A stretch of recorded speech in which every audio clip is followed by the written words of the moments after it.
It was midnight when my phone buzzed. The name on the screen wasn't familiar, but something about the text pulled me in. Dispatch log from tonight.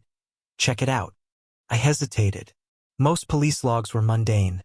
A shoplifting here, a noise complaint there. But this one came from an old cop friend who'd gotten transferred to a small, quiet town out in the sticks. Quiet towns rarely stay that way for long. The link led to a surveillance camera's live feed, shaky and dim. The timestamp blinked 11:47 p.m. A police cruiser idled in the parking lot of a rundown diner. 2 officers leaned against the hood, sipping coffee. Then the footage shifted. From the far corner of the frame, a man staggered into view, swaying like a puppet on broken strings. His clothes were filthy, caked in mud, and his head twitched like he was trying to shake off invisible flies. One of the officers noticed him and nudged their partner. Both approached cautiously. Their body language screamed unease, hands hovering near their holsters. The audio was faint, distorted, but I caught fragments of their conversation.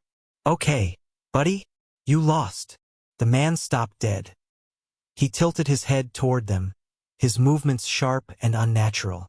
The camera zoomed in, catching his face.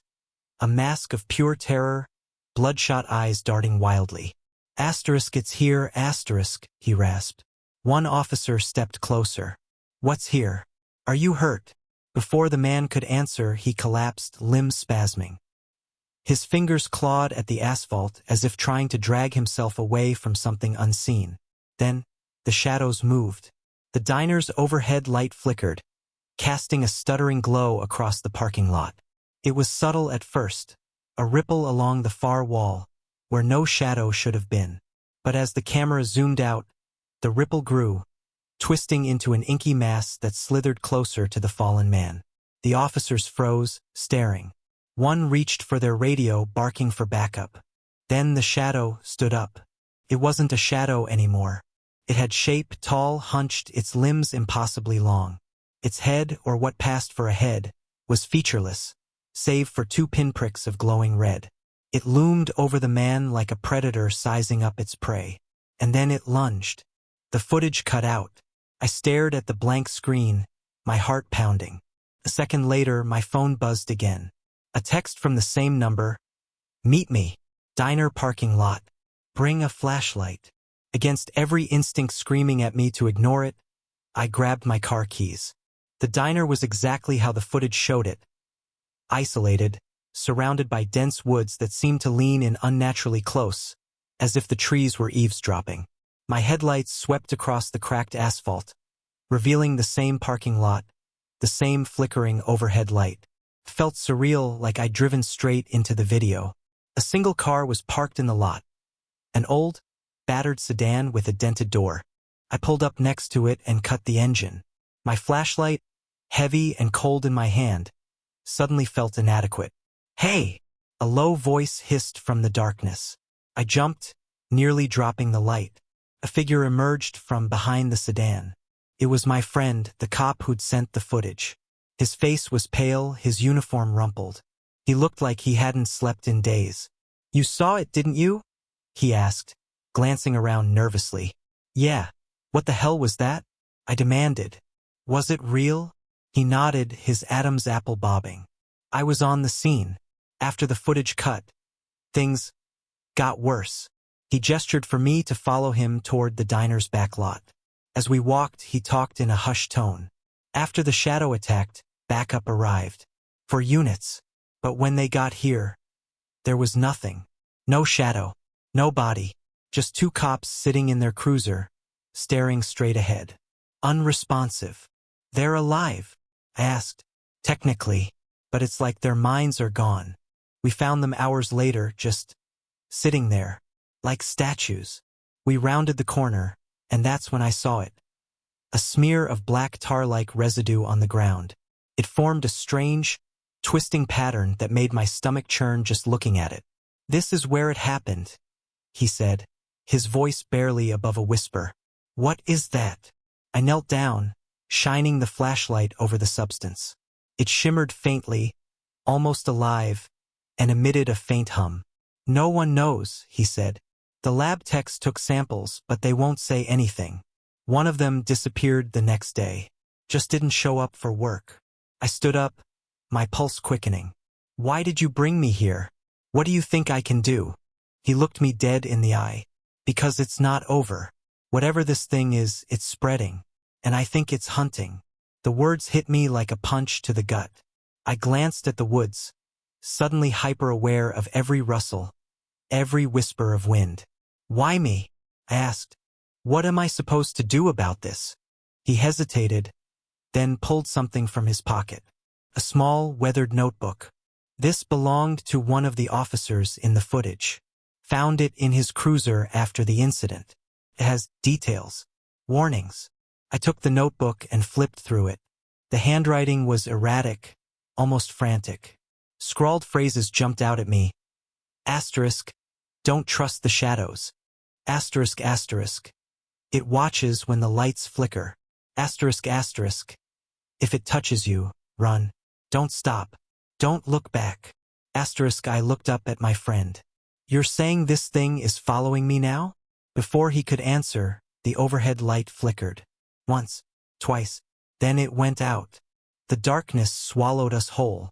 My flashlight beam cut through the gloom, trembling in my unsteady grip. My friend cursed under his breath, fumbling for his gun. The faint hum from the black residue on the ground grew louder, like a swarm of insects closing in. Stay close, he whispered, though his voice cracked with fear. If the light goes out, don't stop moving. The trees around us seemed to shift, their shadows elongating unnaturally. My flashlight flickered, a brief, sputtering betrayal that sent my pulse into overdrive. That's when I heard it. The sound from the video. A low, guttural rasp, like air being sucked through clenched teeth. It came from everywhere and nowhere all at once. My flashlight caught movement ahead, something tall and angular, just out of reach of the beam. The red pinpricks of its eyes locked onto us. I stepped closer. I froze. My friend grabbed my arm and yanked me backward. Move, he shouted, his voice breaking through my paralysis. We ran. My flashlight bounced wildly, casting frantic arcs of light. The rasping grew louder, and with it, the sense of something massive bearing down on us. Behind us, the diner's lights flickered back on, illuminating the parking lot. But it wasn't a relief. The black tar-like residue spread across the ground in unnatural tendrils, pulsating as if alive. The shape from the shadows emerged fully into the light, revealing a grotesque form. Impossibly tall, its body covered in shifting, inky blackness. Its limbs twisted as it moved, joints bending in ways that defied logic. It wasn't chasing us.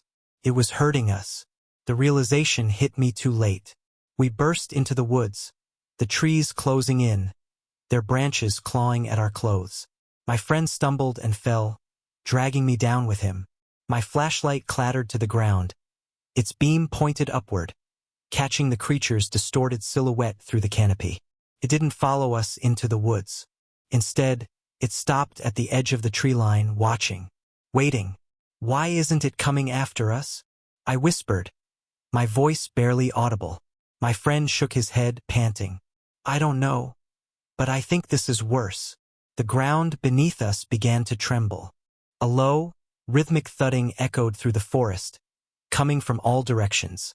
My flashlight, still lying on the ground, flickered wildly. Something's coming, I said, dread pooling in my stomach. My friend grabbed the flashlight, his hands shaking. We can't stay here. He pulled me to my feet, and we stumbled deeper into the forest, the thudding growing louder with every step. The air grew colder, each breath visible in the dim light. The hum from the residue seemed to follow us, even though it should have been left behind in the parking lot. We burst into a small clearing and stopped dead. In the center stood a tree gnarled, ancient, and covered in the same black, pulsing substance. It stretched skyward, its branches twisting unnaturally. At its base lay something even more horrifying, bodies. Dozens of them, twisted, disfigured, their faces frozen in expressions of sheer terror. The hum grew deafening. The tree's branches writhed, reaching toward us. "This is it," my friend whispered, his voice hollow. "This is where it takes them." The red eyes appeared again, this time from within the tree itself. The rasping sound grew closer, surrounding us. The flashlight dimmed, its batteries drained to the brink. I felt the pull, an overwhelming urge to step closer to the tree, to let it take me. The air around it shimmered, and I saw them, the people from the footage. They stood in the shadows, motionless, their eyes glowing faintly red.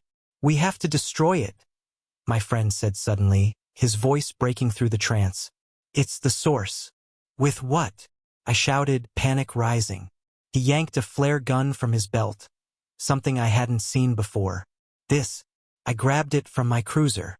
The rasping grew louder. The tree's branches snapped toward us, faster now, almost sentient. "Do it," I yelled.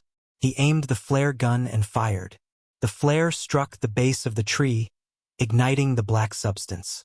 The hum turned into an ear-piercing screech, and the ground beneath us buckled. Flames consumed the tree, racing up its trunk and devouring the writhing branches. The figures in the shadows dissolved, their red eyes flickering out one by one. The screeching stopped. The forest went still. We stumbled away as the tree collapsed in on itself, the black residue evaporating into the air. The red eyes were gone, the oppressive hum silenced. For the first time all night, there was peace. Back at the diner, the parking lot was empty. The cruiser was gone. My friend and I sat in silence, staring at the horizon as the first rays of dawn broke through. "What now?" I asked, my voice hoarse. He shook his head. "We hope that was the only one." Neither of us spoke again. But deep down, I knew we hadn't stopped it. Not completely. Because as I drove home, my car radio flickered to life, static crackling through the speakers. And beneath the static, I heard it. The rasping,